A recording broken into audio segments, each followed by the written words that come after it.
मैं रोज की तरह शाम 5 बजे काम से वापस घर आया था। घर में आते ही मैंने ऊंची आवाज में माँ को पुकारा। मेरी माँ जो अपनी चारपाई पर लेटी ऊँघ रही थी, मेरी आवाज़ सुनकर वह फौरन उठ बैठी। उनके चेहरे के भाव देखकर मैं फौरन फिक्रमंद हो गया। मैं उनके पास जाकर बैठ गया। मेरी माँ अंधी थी, इसलिए मेरा चेहरा टटोल कर देखने लगी। मुझे वह पहले से ही कमज़ोर लग रही थी। मुझे वहाँ मौजूद पाकर वह बोली, बेटा सब ठीक तो है? इतनी जल्दी वापस आ गए, क्या कुछ भूल गए हो? माँ की बात सुनकर मैं उनकी तरफ हैरानी से देखने लगा। मैं तो सुबह 8 बजे का घर से निकला, अब वापस आया था। मैं माँ के पास गया और उनके माथे को चूमकर बोला, माँ मैं तो सुबह का अभी घर आया हूँ। मेरी बात सुनकर वह चौंकी और झट से बोली, नहीं बेटा, अभी कोई आधा घंटा पहले तुम मेरे पास बैठकर बातें कर रहे थे और फिर रिया से बात करके तुम किसी काम से बाहर निकल गए थे। मैं हैरत से माँ को देखने लगा, आखिर वह कहना क्या चाहती थी।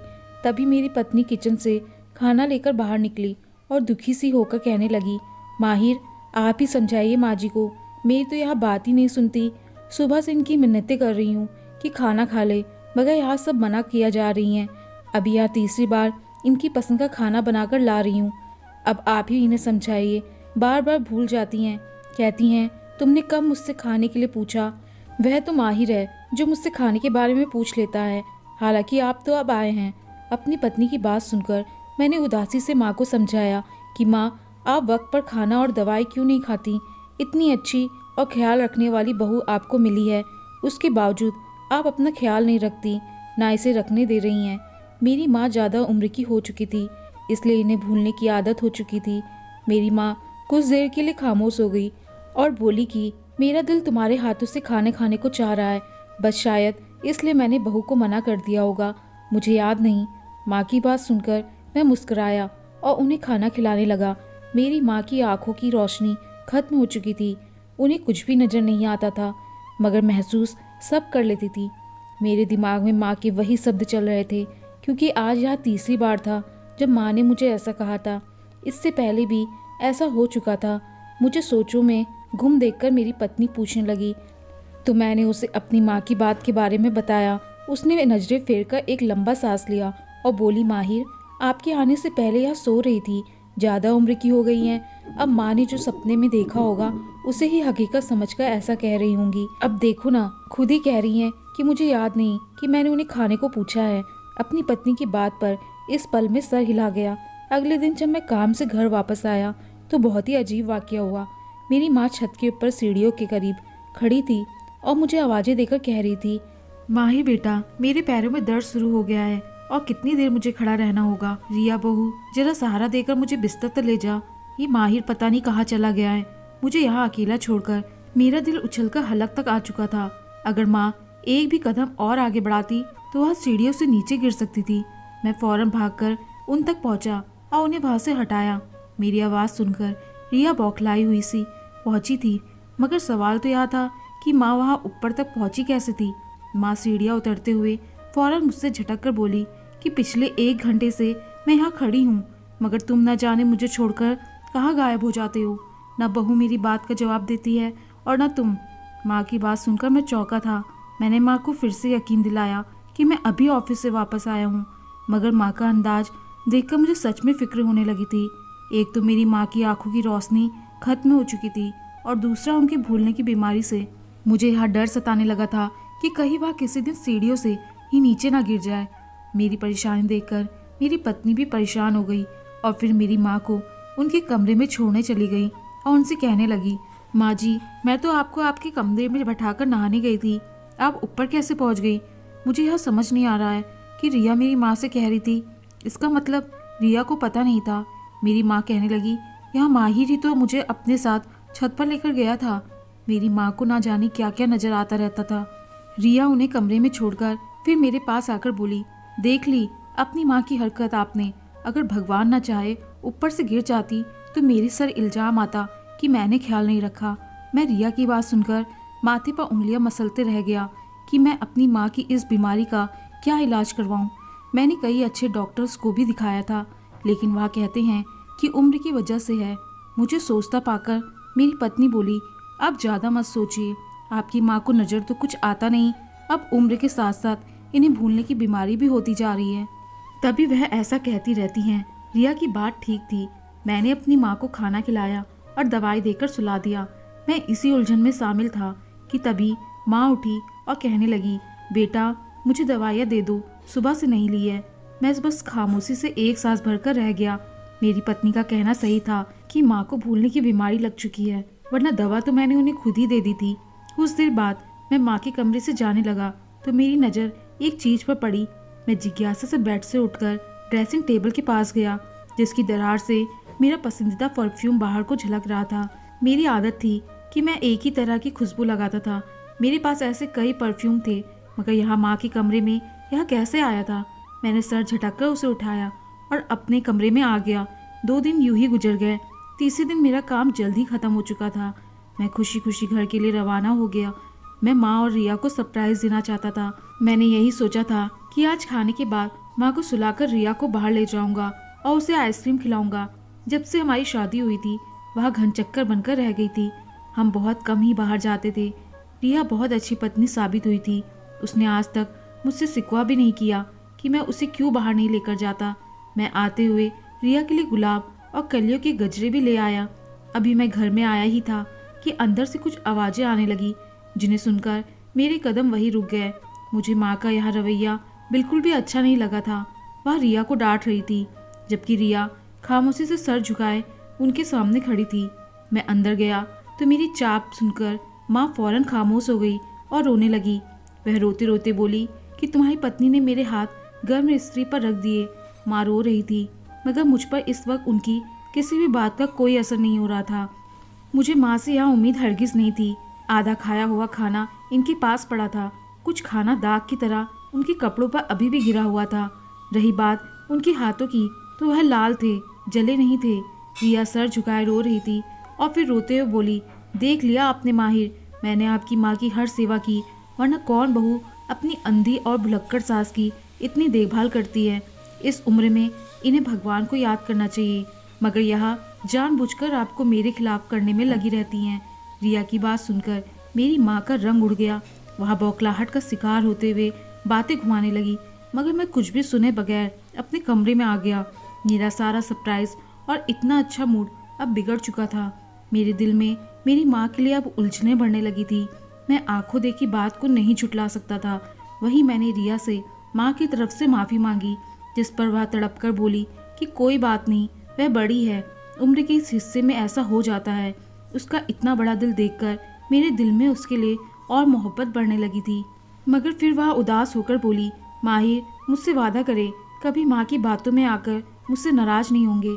मैं रिया से बहुत ज़्यादा मोहब्बत करता था।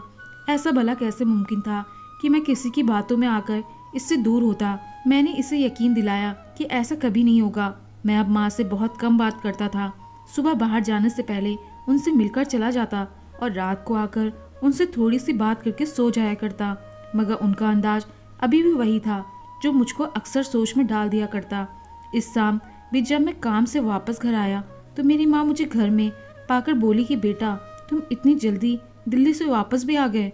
माँ की बात में चौंका और मुस्कुराकर बोला कि आज फिर आपने सपना देख लिया है। मेरे सवाल पर वह खामोश हो गई और फिर कुछ सोचते हुए बोली, नहीं बेटा, सपना तो नहीं था।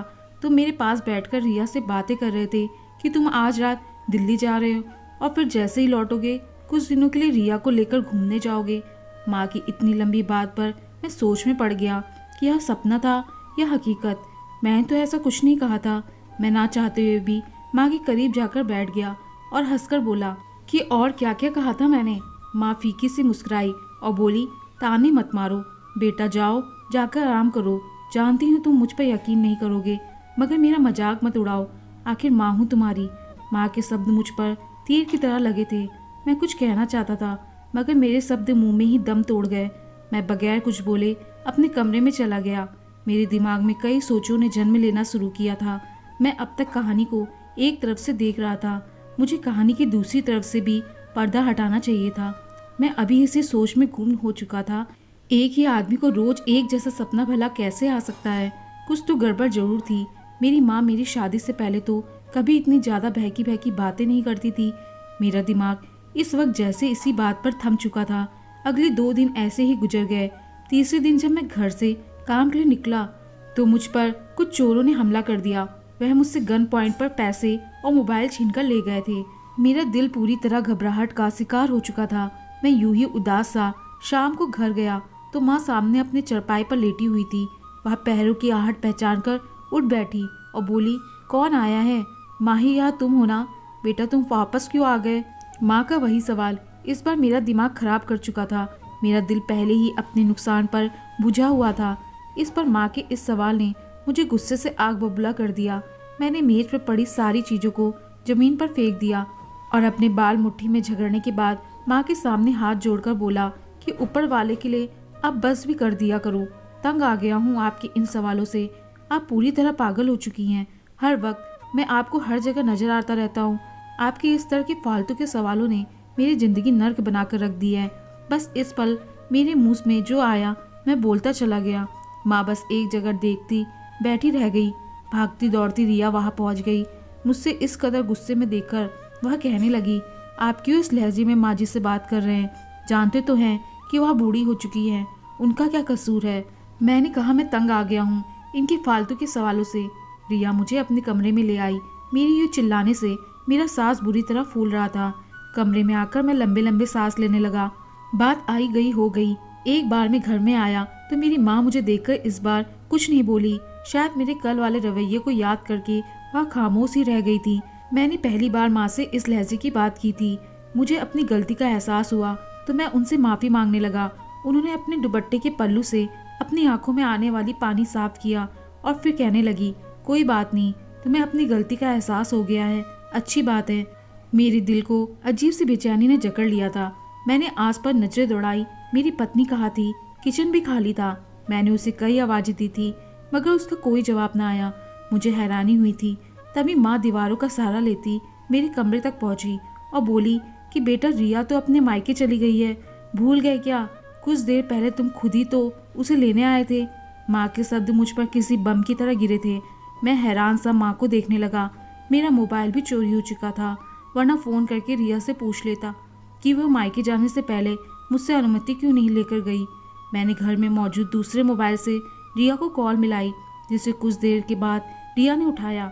मैंने उससे मायके जाने की वजह पूछी तो वह बोली कि उसकी माँ की तबीयत बहुत खराब थी, इसलिए वह फौरन अपने मायके चली गई। अब वह 2-3 दिन वही रहेगी। उसके रहने से मुझे कोई ऐतराज नहीं था, मगर माँ की कुछ बातें मेरे दिमाग में घूम रही थी। कुछ दिन पहले उन्होंने जो कहा था वह आज सच हुआ था। क्या यह इत्तेफाक था या इसमें कुछ हकीकत भी थी? मैं समझ ना सका। मेरे दिल पर पत्थर पड़ चुके थे। मैंने और कुछ सोचना छोड़ा और खामोशी से अपने बिस्तर पर सो गया, यह सोचे बगैर कि मैं तो बाहर से खाना खाकर आया था, मगर मेरी माँ अभी भी भूखी ही थी। 2 दिन यूं ही गुजर गए। आज रिया को मायके से वापस आना था।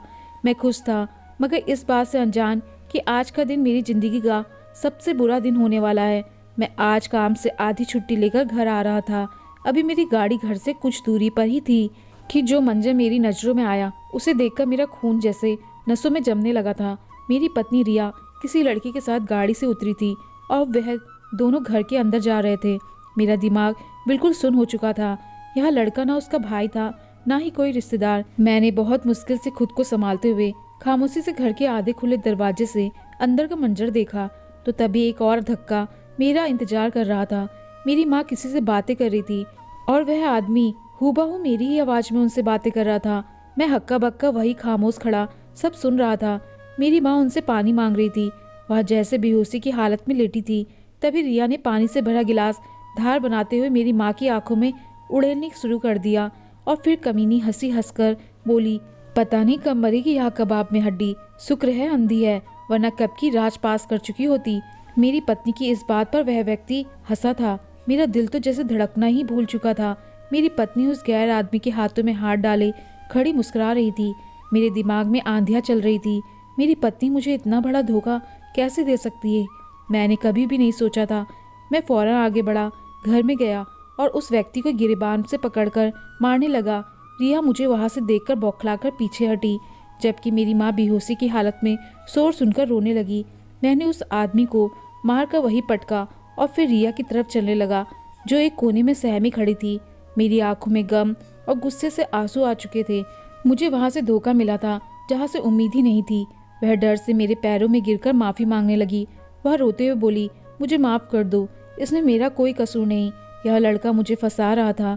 मैं सिर्फ तुमसे मोहब्बत करती हूँ। उसकी ऐसी बातें अभी भी जारी थी कि वह लड़का झट से बोला, झूठी लड़की, न पति से वफा की, न मेरी मोहब्बत का लिहाज रखा। बता क्यों नहीं देती कि तुम शादी से पहले से ही मुझसे पसंद करती थी और मैं रोजाना तुमसे मिलने आया करता था। कितनी आसानी से सारा कीचड़ मुझ पर उछालकर खुद साइड पर हो रही हो। इस लड़के की और बातें अगर मैं सुनता तो शायद मेरा दिल फट जाता। मैं उसकी तरफ बढ़ता उससे पहले ही वह वहाँ से खुद को छुड़वाकर भाग निकला था। डर से पीला चेहरा लिए रिया मुझे देखकर रो रही थी। मुझे एक पल में इससे घिन आने लगी थी। मैं ना चाहते हुए भी आंसू ना रोक सका।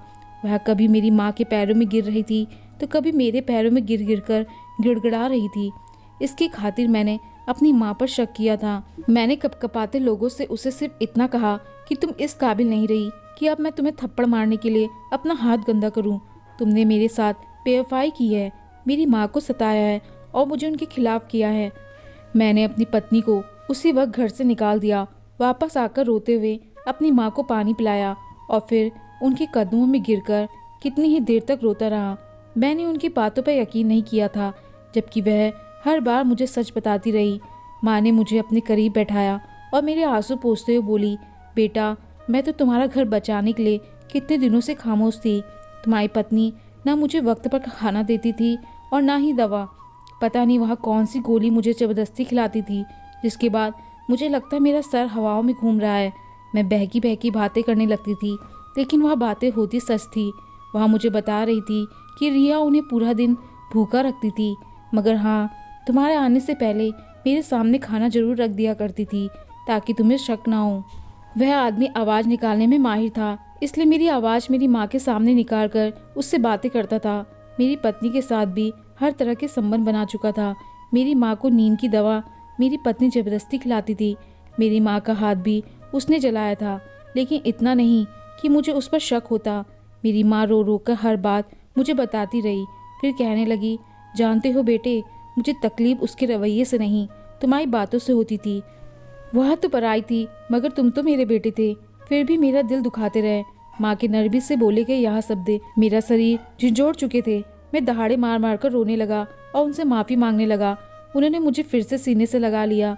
कुछ दिनों में ही मैंने रिया को तलाक लेकर उससे हर रिश्ता खत्म कर दिया और अपनी माँ की देखभाल के लिए एक नर्स को रख लिया। रिया से बिछड़े मुझे कई साल बीत चुके हैं। माँ का कहना है कि मैं शादी कर लूँ, मगर मेरा दिल किसी तरह नहीं मानता। मैं नहीं चाहता कि एक बार फिर मेरे या मेरी माँ के साथ वही कुछ हो जो पहले हुआ। भरोसा जब खत्म हो जाए तो वह सिर्फ एक आदमी से नहीं, बल्कि पूरी दुनिया में मौजूद सभी लोगों से खत्म हो जाता है। मेरा अब औरत जात से यकीन ही उठ चुका था। दोस्तों, आपको कहानी पसंद आई हो तो लाइक, शेयर और कमेंट जरूर करें और चैनल पर नए आए हैं तो चैनल को सब्सक्राइब करना ना भूलें। धन्यवाद।